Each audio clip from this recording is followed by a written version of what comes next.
नमस्ते विद्यार्थियों। आज हम इतिहास के एक बहुत ही महत्वपूर्ण अध्याय यूरोप में राष्ट्रवाद का रिवीजन करेंगे।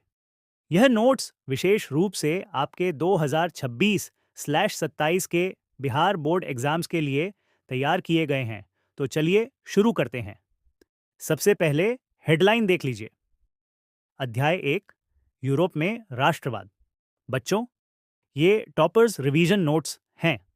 इसमें वो सभी ऑब्जेक्टिव क्वेश्चंस शामिल हैं जो बोर्ड परीक्षा में बार बार पूछे जाते हैं। जैसा कि यहाँ लिखा है, रट्टा मार लो क्योंकि ये पॉइंट्स सीधे आपके पेपर में छपने वाले हैं। फ्रांस की क्रांतियाँ, दी स्पार्क्स ऑफ नेशनलिज्म। फ्रांस ही वो जगह थी जहाँ से राष्ट्रवाद की शुरुआत हुई थी। इस टाइमलाइन को ध्यान से देखिए। 1789, यहाँ का शासक लुई 16वां था, जो बूर्बो वंश का था। इसे बाद में 1793 में फांसी दे दी गई थी। 1804, यह साल बहुत ज़रूरी है क्योंकि इसमें नेपोलियन संहिता, नेपोलियनिक कोड लागू की गई थी। 1830 जुलाई, इस क्रांति के बाद शासक चार्ल्स दशम को हटना पड़ा और फ्रांस में संवैधानिक राजतंत्र की स्थापना हुई। 1848, इस समय शासक लुई फिलिप था। नोट याद रखिएगा, फ्रांस का राष्ट्रगीत मार्सिले मार्सिले है। वियना सम्मेलन 1815, नेपोलियन की हार के बाद 1815 में वियना सम्मेलन हुआ। इसका मास्टरमाइंड और विलेन कौन था? मैटरनिक। ये ऑस्ट्रिया का चांसलर था। इसका मुख्य उद्देश्य पुरानी व्यवस्था यानी राजतंत्र को वापस लाना था। मैटरनिक के दो फेमस डायलॉग याद रखिए। पहला, जब फ्रांस छींकता है तो बाकी यूरोप को सर्दी जुकाम हो जाता है। और दूसरा, उसने मेजनी को हमारी सामाजिक व्यवस्था का सबसे खतरनाक दुश्मन कहा था। जर्मनी का एकीकरण। पृष्ठभूमि जर्मनी के एकीकरण में सबसे बड़ा हाथ बिस्मार्क का था। शुरुआत में नेपोलियन बोनापार्ट ने 39 राज्यों का जर्मन राइन राज्य संघ बनाया था। बिस्मार्क, जो 1862 में प्रशा का प्रधानमंत्री बना, वह दार्शनिक हीगेल के विचारों से बहुत प्रभावित था।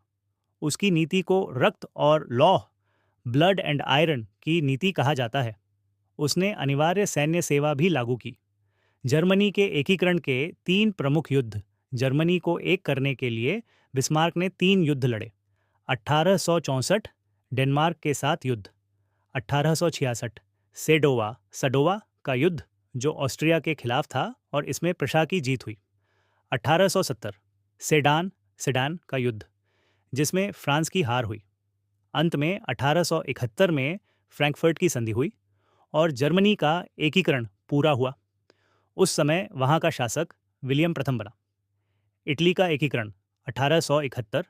इटली के एकीकरण के 3 मुख्य स्तंभ थे। मेजनी, जो एक साहित्यकार और राष्ट्रवादी था। काउंट कावूर, जो विक्टर इमैनुएल का प्रधानमंत्री था और उसने कूटनीति से फ्रांस का साथ लिया। गैरिबाल्डी, यह पेशे से एक नाविक था और इसने लाल कुर्ती रेड शर्ट्स नाम की सेना बनाई थी। इनके रास्ते का सबसे बड़ा कांटा ऑस्ट्रिया था। यूनान की स्वतंत्रता, ग्रीक इंडिपेंडेंस, यूनान को यूरोपीय सभ्यता का पालना कहा जाता है। यहाँ तुर्की, जिसे यूरोप का मरीज कहते हैं, का शासन था।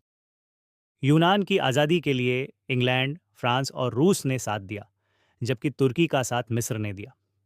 1827 में नवारिनों की खाड़ी का युद्ध हुआ और 1832 की कुस्तुनतुनिया की संधि से यूनान एक स्वतंत्र राष्ट्र बन गया।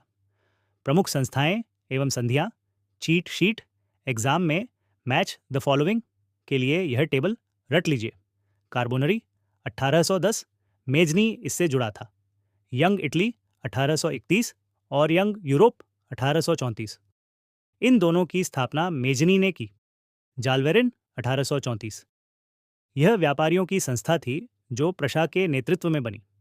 फ्रैंकफर्ट की संधि 1871, इससे जर्मनी का एकीकरण हुआ। VVI direct exam points. चलते चलते कुछ ज़रूरी बातें। मैसूर के शासक टीपू सुल्तान जैकोबिन क्लब के सदस्य थे और उन्होंने स्वतंत्रता का वृक्ष लगाया था। जर्मनी का जेना विश्वविद्यालय राष्ट्रीय आंदोलन का केंद्र था। हंगरी के राष्ट्रवादी नेता कोसुथ और फ्रांसिस डिक थे। मैटरनिक ने काल्सवाद के आदेश के जरिए उदारवाद पर रोक लगाई थी। आज की क्लास में बस इतना ही। इन पॉइंट्स को अच्छे से याद कर लें। धन्यवाद।